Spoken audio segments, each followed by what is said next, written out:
Hello student, मैं स्वागत करती हूँ आपका अपने चैनल सुरभि का गुरुकुल में और उम्मीद करती हूँ आप सब अच्छे होंगे। आज हम अपनी क्लास में 7th क्लास का साइंस का फर्स्ट चैप्टर देखेंगे जिसका नाम है न्यूट्रिशन इन प्लांट्स। आज हम इसके एक्सरसाइज देखेंगे, तो हम इसके एक्सरसाइज स्टार्ट करते हैं। ये जो एक्सरसाइज है इसमें कुछ हमसे क्वेश्चंस पूछे गए हैं जिनको आज हम सॉल्व करेंगे। और ऐसा नहीं है कि जो मैं आंसर्स आपको दे रही हूँ आपको वही लिखना है, ये मैंने भी एक जगह से लिए हुए हैं और अगर आप चाहें तो इसमें अपने अकॉर्डिंग और भी कुछ चीज़ें ऐड कर सकते हैं। तो हम देखते हैं, फर्स्ट क्वेश्चन है why do organisms take food. जो ऑर्गेनिजम्स हैं उनको खाने की ज़रूरत क्यों होती है? तो इसका आंसर है all organisms require energy from their life process. Plants prepare their food and acquire nutrients from biotic components like soil, air, water and sunlight. सारे जो ऑर्गेनिजम्स हैं उनको अपनी लाइफ चलाने के लिए एनर्जी की ज़रूरत है। जैसे जो प्लांट्स हैं वो अपना खाना खुद से बनाते हैं और उनको कुछ कंपोनेंट्स की ज़रूरत होती है जैसे soil, air, water and sunlight. और दूसरे ही तरफ जो एनिमल्स हैं, on the other hand animals need to get on the other hand all organisms require energy for their life process. Plants prepare their food and acquire nutrients from abiotic components like soil, air, water and sunlight. जैसे जो सारे organisms हैं उनको energy की ज़रूरत है अपनी life चलाने के लिए, तो प्लांट्स हैं वो अपना खाना खुद से बनाते हैं, तो उनको कुछ कंपोनेंट्स की ज़रूरत होती है जैसे soil, air, water and sunlight. On the other hand animals need to get food from either plants or the other animals to obtain nutrients. Hence animals need to take food to acquire nutrients and energy. अब दूसरे ही तरफ जो animals हैं उनको भी खाने की ज़रूरत होती है, तो वो या अपना खाना प्लांट से या फिर दूसरे एनिमल्स से लेते हैं क्योंकि उनको भी न्यूट्रिएंट्स या एनर्जी की ज़रूरत है। नेक्स्ट क्वेश्चन है हमारा distinguish between parasite and saprotrophs. Saprotrophs acquire nutrients from dead and decaying matter. Example है फंगी। जैसे ये जो अपना न्यूट्रिएंट्स है वो डेड और डिकेइंग मैटर से लेते हैं। एग्जाम्पल के लिए फंगी। पैरासाइट लिव ऑन और in a host and get its food at expense of its host. Example roundworm. जो पैरासाइट्स हैं वो कहीं ना कहीं अपने खाने के लिए दूसरों पर डिपेंड करते हैं, मतलब वो किसी दूसरे की जगह पर रहते हैं और अपने खाने के लिए दूसरों पर डिपेंड करते हैं, जैसे राउंड वॉर्म। थर्ड क्वेश्चन है हमारा how would you test the presence of starch in leaves. अब आप कैसे पता करेंगे कि जो स्टार्च है वो लीव्स में प्रेजेंट होता है? तो हम इसका आंसर देखते हैं। और जिन लोगों ने भी ये चैप्टर नहीं पढ़ा है तो आप इसका लिंक मैं डिस्क्रिप्शन बॉक्स में डाल दूँगी, तो आप वहाँ से इसको देख सकते हैं। ये आंसर्स पढ़ने से पहले अगर आप चैप्टर समझ लेंगे तो ज़्यादा अच्छा रहेगा, तो आप वहाँ से वो चैप्टर पढ़ सकते हैं। अब हम आते हैं अपने आंसर पे। तो आंसर है take 2 potted plants on the same kind, keep one in the dark of 72 hours and the other in sunlight. Perform the iodine test with the leaves of both in the plants as given below.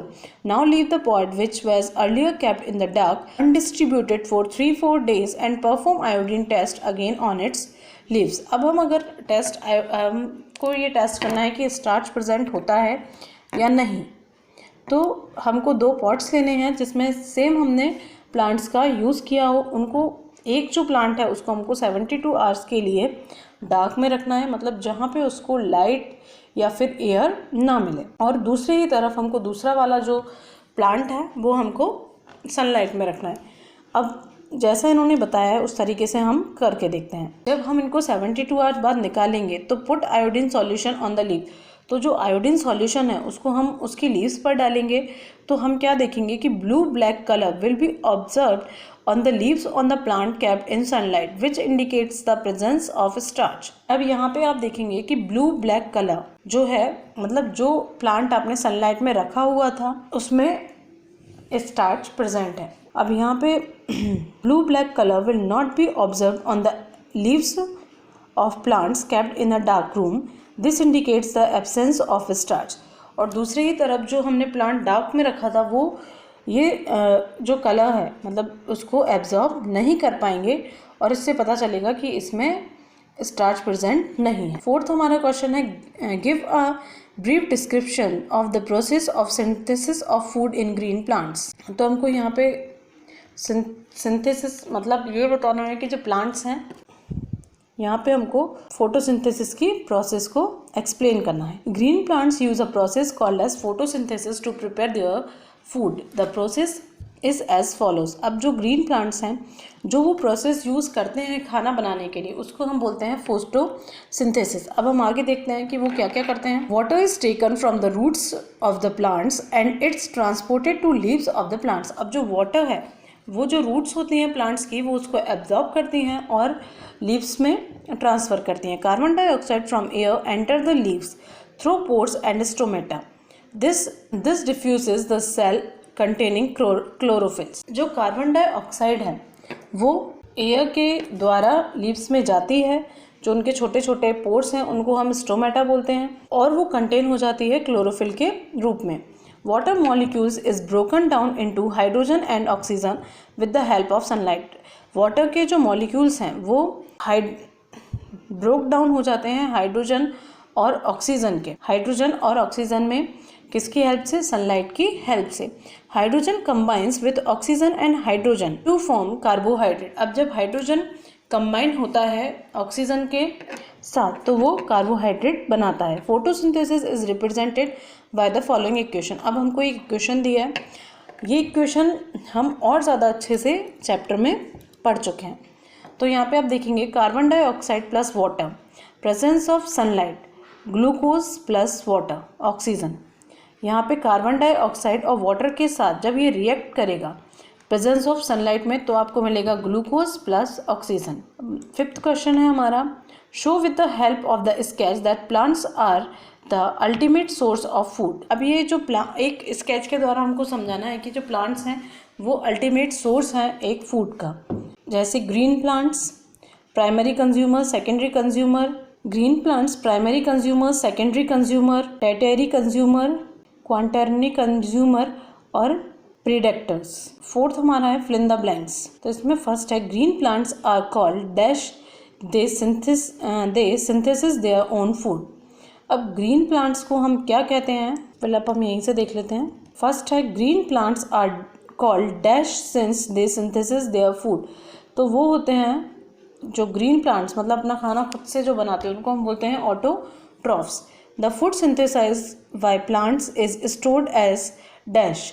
जो plants अपने food को जो synthesise करते हैं तो वो किस रूप में स्टोर हो जाता है? तो वो स्टार्च के फॉर्म में स्टोर होता है। In photosynthesis solar energy is observe by pigment called chlorophyll. During photosynthesis plants take in dash and release dash gas.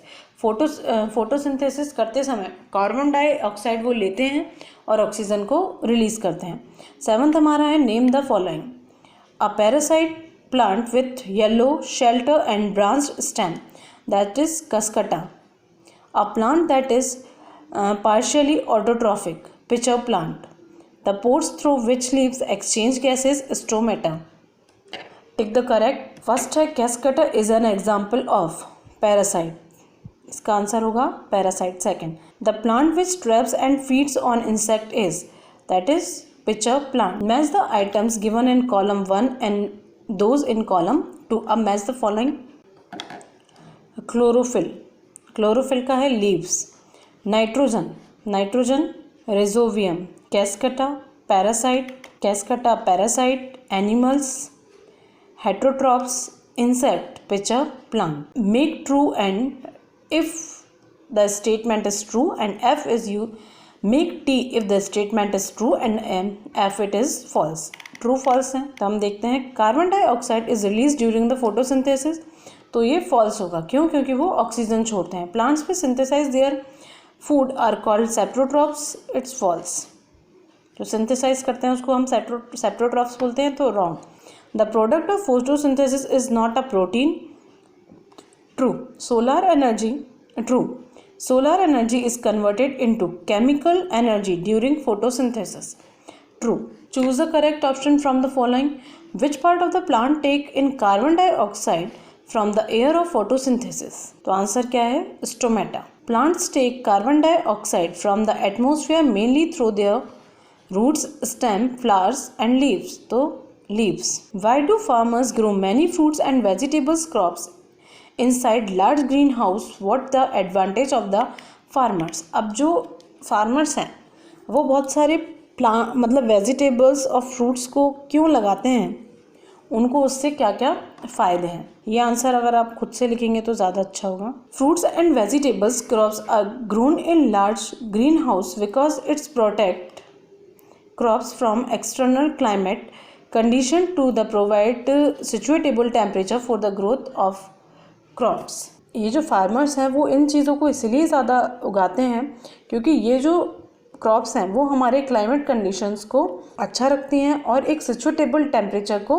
क्योंकि वहाँ पे उनको एक सिचुएटेबल टेम्परेचर मिल जाता है. Advantage of the farmer while growing fruits and vegetables crops inside green house are. तो advantages क्या हैं? It protects crops from diseases and advance climate condition. अब ये उनको वहाँ पे डिसीजेस से और जो क्लाइमेट की जो कंडीशंस हैं उनसे बचा सकते हैं. It protect crop from wind and rodents. ये वहाँ पे अपने जो क्रॉप्स को विंड से भी बचा सकते हैं. Thank you.